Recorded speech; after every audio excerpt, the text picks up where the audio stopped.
नाशिवंत देह जाणार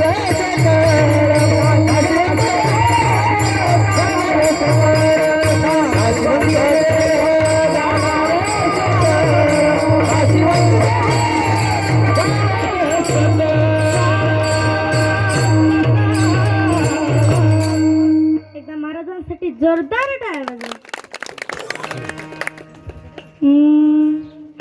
नाशिवंत देह जाणारा काळ, आयुष्य खातो काळ सावधान. हा जो देह आहे हा तीन नाशात मोडतो. कोणते तीन नाश? म्हणजे तीन लिंगीही चालतो आणि तीन नाशातही मोडतो. तो देह, ती काया आणि ते शरीर. ते शरीर हे नपुसकलिंगी, ती काया हे स्त्रीलिंगी आणि तो देह हे पुल्लिंगी. जसं तीन लिंगी चालतो त्याप्रमाणे तीन नाशातही देह मोडतो. कोणता? तर स्वभाव नाश, आश्रय नाश आणि परतानाश. एखाद्याने जर आपल्या डोक्यामध्ये मोठा असा दगड हाणला आणि आपण जर मृत्यू पावलो तर म्हणायचं हे कोणता नाश आहे? परतानाश. साधनाला जर अपघात झाला आणि त्यामध्ये जर आपण मृत्यू पावलो तर त्याला म्हणायचं आश्रयनाश. आणि शेवटचा, अपघातानाही आपण मृत्यू पावलो नाही आणि दुसऱ्यानेही आपल्याला मारलो नाही पण आपल्याला मरावंच लागतंय, याला काय म्हणतात? स्वभावनाश. विठ्ठल विठ्ठल.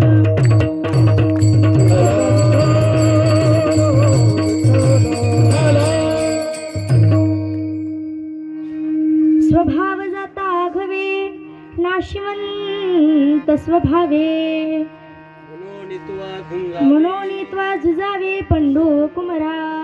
बघा, मदलसा आपल्या पुत्राला उपदेश देतो. हा देह नाशिवंत मला मुक्ताचा दादा. हा देह नाशिवंत मला मुक्ताचा दादा. हरी कर्म घातले रे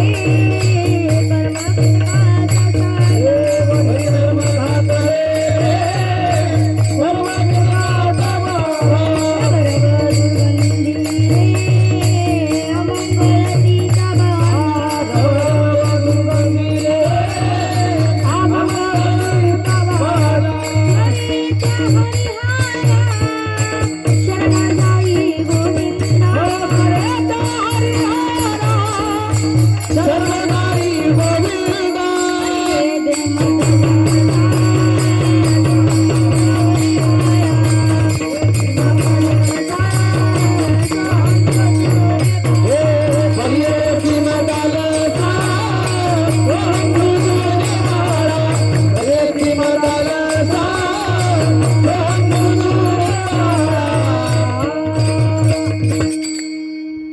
देह कसा आहे?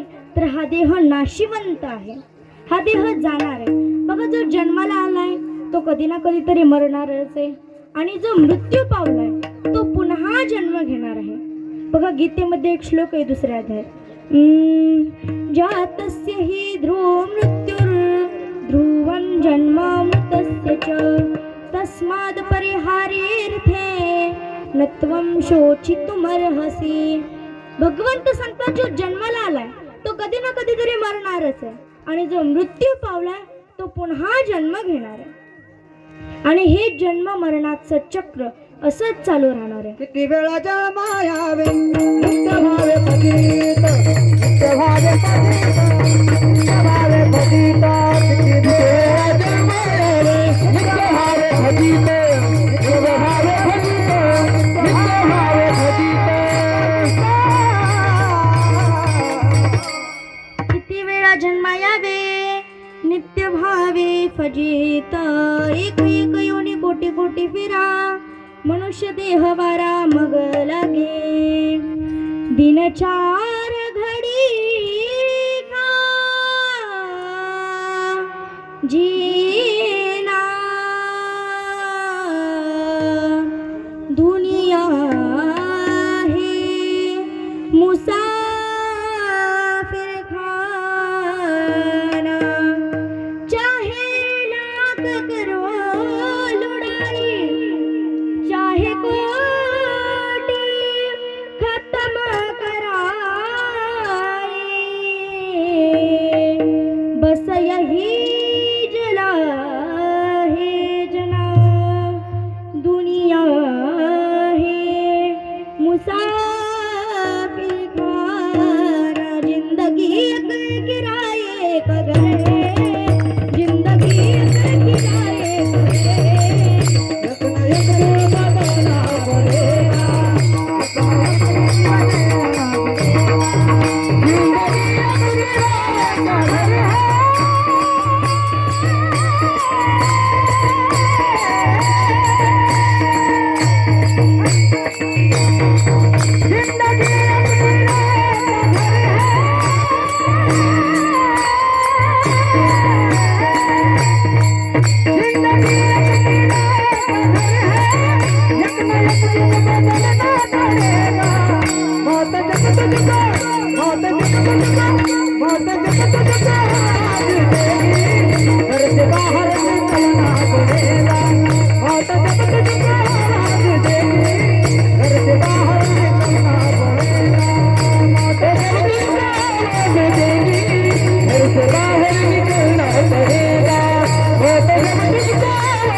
जिंदगी एक किराए का घर है जिंदगी एक किराए का घर है एक ना एक दिन बदलना पड़ेगा एक ना एक दिन बदलना पड़ेगा. भगवंताने जर आपल्याला बोलवलं तर आपल्याला हे जे किरायाचं घर आहे हे आपलं जे भाड्याचं घर आहे हे भगवंताला देऊनच टाकावं लागतं. पुन्हा असं म्हणता येत नाही देवा थांब जरा माझा घेवडा काढायला आलाय घेवडा काढून देतो असं नाही म्हणता येत. तिथं भगवंताने बोलवलं की आपल्याला तिथं हजाराच व्हावं लागतं महाराज. बघा मृत्यू सर्व हरश्चाहं मब्धवश्च भविष्यता भगवंत सांगतात मृत्यू संहार करणाराही मीच आहे आणि त्यांना पुन्हा जन्म देणाराही मीच आहे.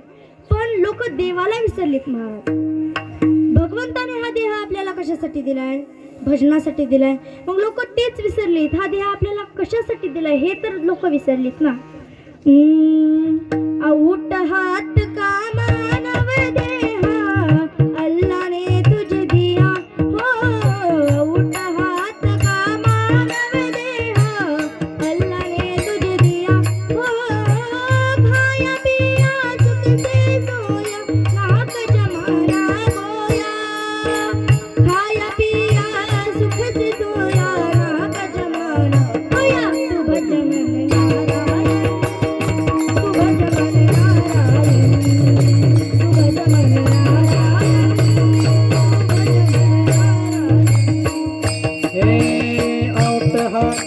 मन देह अल्लाह ने तुझको काया प्रिया सुखते सोयाला जमाना खोया काया प्रिया सुखते सोयाला जमाना खोया मज मन नारायण मज मन नारायण मज मन नारायण मज मन नारायण नारायण नारायण नारायण भगवंताने हा देह आपल्याला भजनासाठी दिलाय, भोजनासाठी नाही महाराज. तुम्ही भोजन पण करा, असं माझं म्हणणं नाही की तुम्ही भोजन करू नका, भोजन पण करा.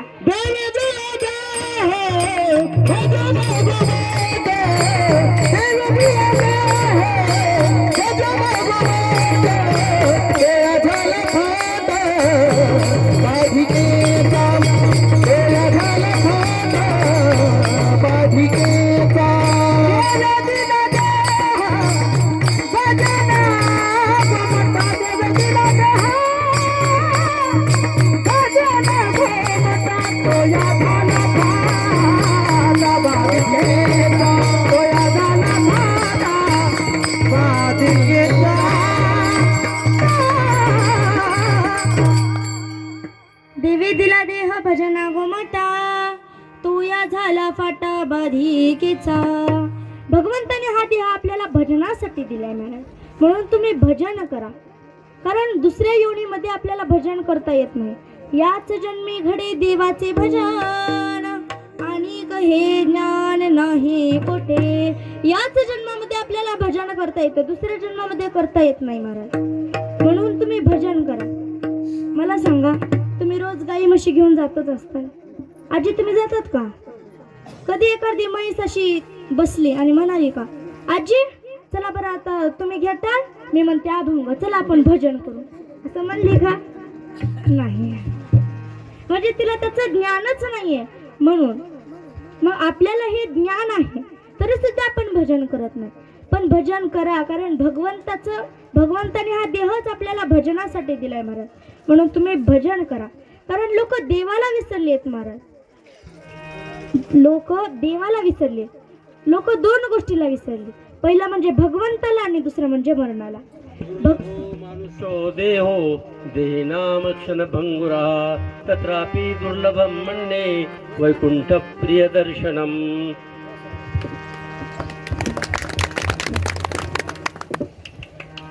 लोक देवाला विसरले आहेत महाराज. म्हणजे आता बघा, भगवंताने हा देह दिलाय, लोक दोन गोष्टीला विसरले. पहिला म्हणजे मरणाला आणि दुसरं म्हणजे भगवंताला. ज्या भगवंताने आपल्याला सुंदर असा देह दिलाय त्याच भगवंताला लोक विसरले. आणि दुसरं म्हणजे जे कुणालाच टाळू शकत नाही, असं म्हणजे अटळ असणारं मरण, त्याला लोक विसरले. पण ऐका, तुम्ही कितीही मरणाला विसरलात तरी मरण तुम्हाला विसरल असं नाहीये. आयुष्य का तो काळ सावधान, आयुष्य का तो काळ सावधान, आयुष्य का तो काळ सावधान. नाशिवंत देह जाणार सकळ, नाशिवंत देह जाणार सकळ, नाशिवंत देह जाणार सकळ, नाशिवंत देह जाणार सकळ. आयुष्य का तो काळ सावधान, आयुष्य का तो काळ सावधान, आयुष्य का तो काळ सावधान. नाशिवंत देह जाणार सकळ, आयुष्य खातो काळ सावधान. बघा इथं सावधान हा शब्द दिलेला आहे, धोक्याचा शब्द आहे हा सावधान. पण ऐका, व्याकरणाच्या दृष्टीने खातो हे क्रियापद आहे आणि क्रियापदाला कोणने जर प्रश्न विचारला तर कर्ता आणि कायने जर प्रश्न विचारला तर कर्म. कोण खातो? काळ खातो. काय खातो? आयुष्य खातो. म्हणजे काळाचं खाद्य हे आयुष्य आहे. मग आता काळ हा 3 प्रकारचा आहे. कोणता? भूतकाळ, वर्तमान काळ आणि भविष्य काळ. आतापर्यंत जो आपला काळ खाल्लाय, काळाने जे आपले आयुष्य खाल्लंय ते भूतकाळ. आता जे खातंय ते वर्तमान काळ आणि इथून पुढे नक्की खाणार आहे ते काय? भविष्य काळ. विठ्ठल विठ्ठल विठाला विठाला विठाला विठाला विठाला विठाला विठाला. मग लोक म्हणली, महाराज आम्हाला हे कळालं, विचार कशाचा करायचा हे कळालं, हे जे आयुष्य आहे हे काळ खातंय म्हणून सावधान व्हायचं हे कळालं. पण महाराज तुम्ही जो सांगतात विचार, हा नेमकं मिळतो तरी कुठं? त्यासाठी काय करावं लागतं अभंगाचं? संत समागमी धरावी आवडी, संत समागमी धरावी आवडी, संत समागमी धरावी आवडी, संत समागमी धरावी आवडी, संत समागमी धरावी आवडी, संत समागमी धरावी आवडी, संत समागमी धरावी आवडी, संत समागमी धरावी आवडी. धरावी तातडी, धरावी तातडी, परमार्थाची करावी तातडी, धरावी तातडी, परमार्थाची नाशिवंत देह जाणार सकाळ, नाशिवंत देह जाणार सकाळ. करावी तातडी, परमार्थाची, करावी तातडी, परमार्थाची, करावी तातडी, परमार्थाची, नाशिवंत देह जाणार सकाळ, नाशिवंत देह जाणार सकाळ. संत समागमी धरावी आवडी, करावी तातडी परमार्थाची. सगळ्यांनी हात वर करा, सगळ्यांनी करायचे बरं. आणि जे करणार नाही त्याला तर माहिती महादेवाच्या गळ्यातलं काय असतंय ते स्वप्नात येईल मला. म्हणून सगळ्यांनी हात वर करायचे, खाली कुणीच करायचे नाही. त्यांनी माझ्या मागे भजन करायचं. विठोबा रखुमाई, विठोबा